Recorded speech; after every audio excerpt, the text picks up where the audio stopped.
afternoon, YouTube. Yes, I'm wearing shorts and Crocs. It's a Sunday afternoon, 4th of July weekend, and customer called looking for a cord of firewood for this week coming up. So I've got the time. It's actually not raining for once, and it's not hotter than Hades out. So here I am. These are the three ghost bags, which equal up to a cord.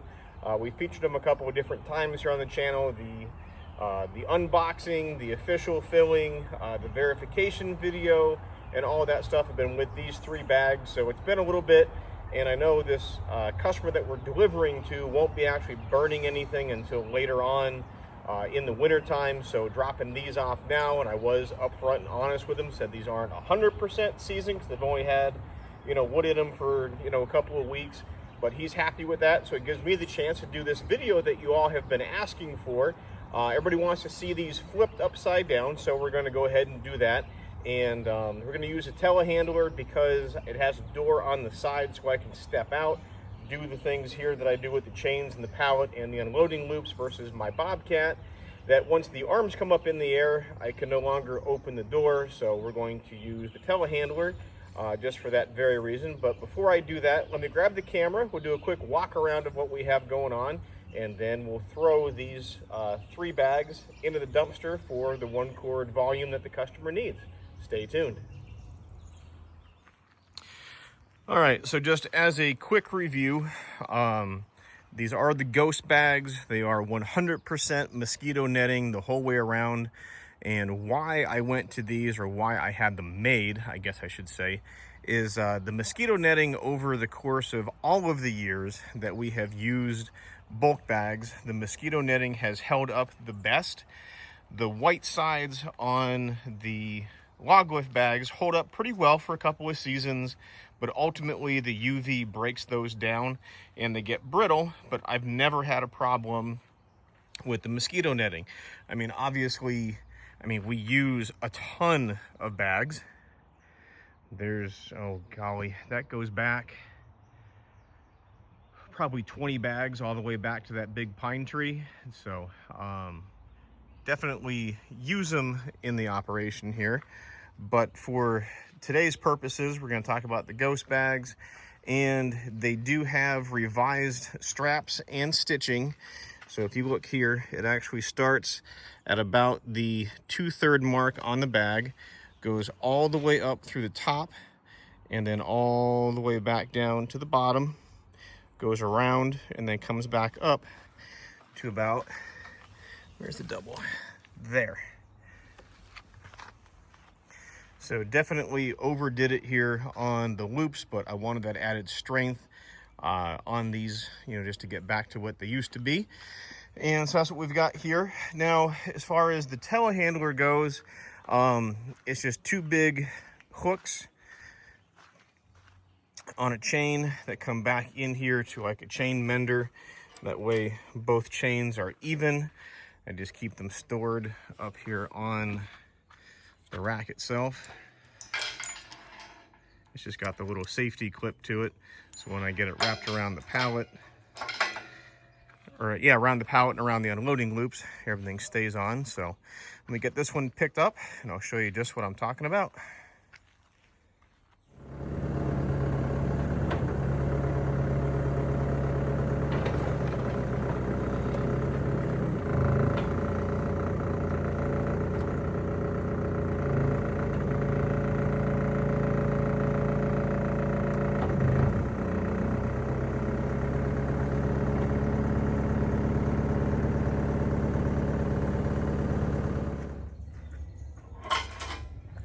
So there's our hook off the rack. Now on all of the rows of firewood bags that I have here, which are mainly the log lift, like I showed you there in the picture, all of them have the lifting loops facing away from the machine just for this purpose. So when I pick them up, I can take this unloading loop, go right around the pallet like that, and hook this, because now that's connecting the bag to the pallet. And there's a little bit of slop in here, so it'll slide forward, but the pallet will remain on the forks. So the only time that I've had an issue flipping these is if I have a bad pallet and that breaks, then that causes a lot of chaos to happen. So when we go to utter destruction, but these look to be pretty good, and the remaining 2 that I have behind the camera should be fine. Time will tell, I guess. But again, all I do is just loop that around, hook it, and that's where the nice little tab comes in to make sure that the loop stays on the fork itself. And now we'll go over to the dumpster, flip it, and then do it 2 more times for our 1 cord volume.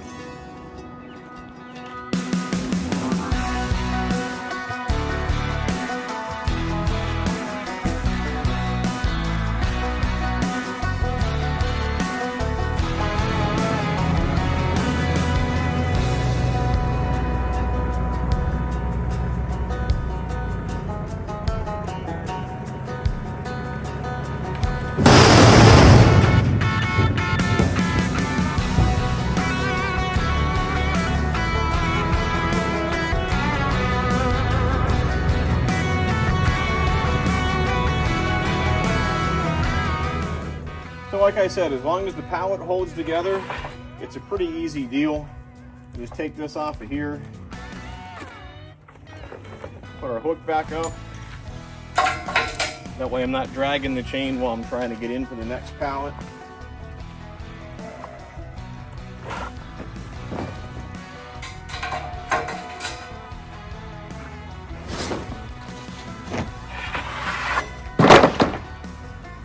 Let's go do this 2 more times.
So what you saw me do in that last video, as the bag flipped, it carried the pallet forward of the tip of the forks, which are right here.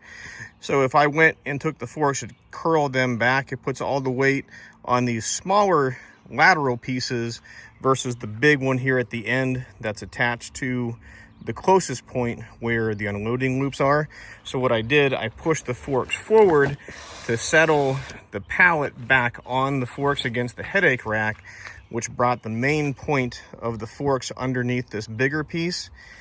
And you have a lot higher success rate curling back. And again, with everything being attached here, as you curl back, you're lifting that whole bag up off the pallet so it can, or off the load, so it can unload. And there's just a lot of moving parts to this, and it's tough for me to cover everything, but that's the easiest way that I can do it, is to ensure the full fork tine is underneath the pallet for the best success rate. All right, so there you have it, YouTube. 1 full cord of firewood loaded into our switch and go can. I think I just swallowed a bug. It might not look like a full cord, but remember, this can does hold 3 full cords in it, so I'm pretty happy with the quantity that's in there. We got to switch out from the flatbed to this to go do a delivery later on this week, but I want to take the advantage of just a lazy Sunday afternoon for once and shoot a quick video here that you've all been asking for. So the other reason I really like the bulk bags versus an IBC tote is literally I can take this great big bag and just ball it up into something like the size of a soccer ball versus having huge IBC totes everywhere, taking up a lot of real estate on the property itself. And I think we've counted up to, like, I don't know, 48 or 50 of these empty bags getting pushed down into another bag just for storage purposes, so it works pretty well. Over here on the side of the screen, we'll do a picture-in-picture. This will be the website, shaverequipment.com. That's where we have all the information for the different products that we sell. The bags being the highlight of the website. So if you go to shaver, SHAVER, equipment.com, and then you'll see an equipment tab and then the bag tab. Click on the bags, it'll take you over to all of the bulk bags that we have. And what's nice about our website versus the competition that's out there, the price that you see is the price that you pay. There's no hidden credit card fee that has to be figured in afterwards. There's no shipping fee that has to be figured in afterwards. So literally, when you look at the price per bag, that is the price that you pay. So kind of keep that in mind as you're clicking around the internet and doing searches for bags and things, because I just like to put everything up there out front, just so you know what it is, nothing hidden later on that starts off at like $10 a bag and ends up at $22 a bag. We buy stuff online too, so and that might not look like a full cord in the back of this, but remember, this can holds 3 cords, so pretty happy. And remember too, one of these bags that we threw in here was from the verification video where I stacked everything up and then hand tossed it back into the bag itself. So they're all pretty identical in height, and the way we have the top heaped, that's the best way to achieve that full 1/3 cord volume that's in the bag. So again, I'm about as happy as I can be with it. So if we can earn your business with the sales quote, if you have any questions about the bags themselves, the different sizes, what we offer, or the equipment, the processors, the splitters, the trailers, all that kind of stuff, give me a phone call. It's 833-SPLITTER. It's 833-775-4887. You can always email me at sales@shaverequipment.com. And like I said before, the website has most of the information on it, shaverequipment.com. So I think I'm gonna go down and get in the pool. It's a little muggy out here today, so I'm gonna call this one a wrap. So do not forget to hit that like and subscribe button here on the channel as I choke on a gnat for the 4th time today. It's just July in Pennsylvania. So, all right, folks, we'll see you next time. But remember, hit that like and subscribe button so you can stay up to date on everything we have going on. We'll see you next time. Thanks for watching.